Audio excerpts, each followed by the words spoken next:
Hello everybody, welcome back to the channel. Today we are going to be replacing the steering box in a 1980s square body Craftsman. So that means we got to pull this hood off. So these two bolts here, one on each side. I have to pull all the bolts off to get this dash off, which is all of these ones. And these screws on the front of the dash, plus all these same ones on the other side. And then we have to probably pull the fuel tank, go underneath. There's some bolts down here that we need to undo to get at the steering box. Yeah, you should see a 4 circle in here somewhere, maybe not in camera right now, but somewhere in here. And the reason why we are replacing this is because it skips. Right now it's not skipping as much as it usually does, but it skips a bunch.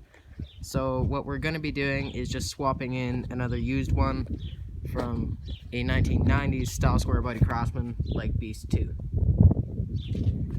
Okay, so while we're working on removing the steering, we have to remove this hold down nut that holds the steering wheel onto the steering shaft right there. And the nut itself is a 3/4 socket. You can see it fits pretty tight on there, good and tight. So you stick a 3/8 ratchet on here and crank. Have somebody hold the steering wheel straight though, because otherwise it might just wreck your gears, like what happened to us, except for ours are just from lots of use.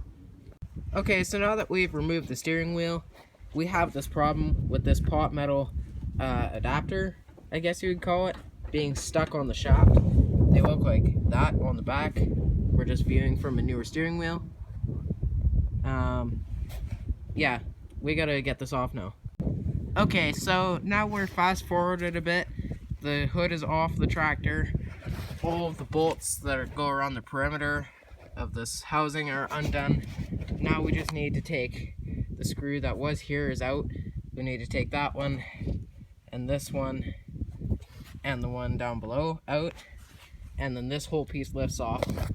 But I wanted to show you guys this cool steering wheel adapter that we found on this thing. Is this thing factory or is this custom built? Leave your thoughts in the comments below. Okay, welcome back. Right now we are in the middle of pulling the steering box out, if you just joined us. We're in the middle of removing the side panels right now. As we speak, this one on this side is about to fall off. Sorry about the glare from the sun with bad camera. Yeah, it's going good. We're about 10 minutes in. Okay, so now you can see the whole dash is off of this mower. There's a lot of stuff that came off of this thing. We're just working on removing the actual steering box hold down bolts. They are threads into the frame, and the one I'm pointing at right here is another bolt, and then there's one more here, and one more on the back side in here somewhere. The reason why we're replacing this is because it is really just screwed. Like, watch these teeth separation. Like, this isn't spinning the other steering gear. Look at that.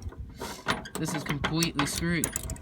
So let me know your thoughts in the comments as to if you've had a steering box that's even worse than this. Okay, so now we've bolted down the actual steering box. You can see that this gear play is a little bit still, but it's not anywhere near as bad as it was before.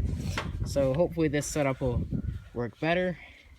We're just working on hooking up the starter relay and then bolting the side panels back on to the dash, and then the actual dash panel itself back up on the side of the tractor, on the front of the tractor, and then putting a steering wheel on it, and then we'll show you the results.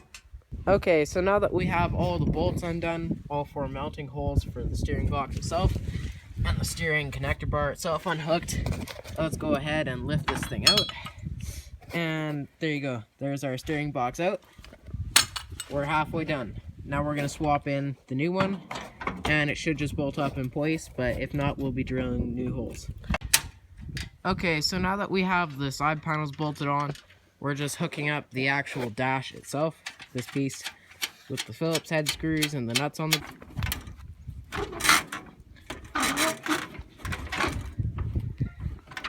It's not skipping.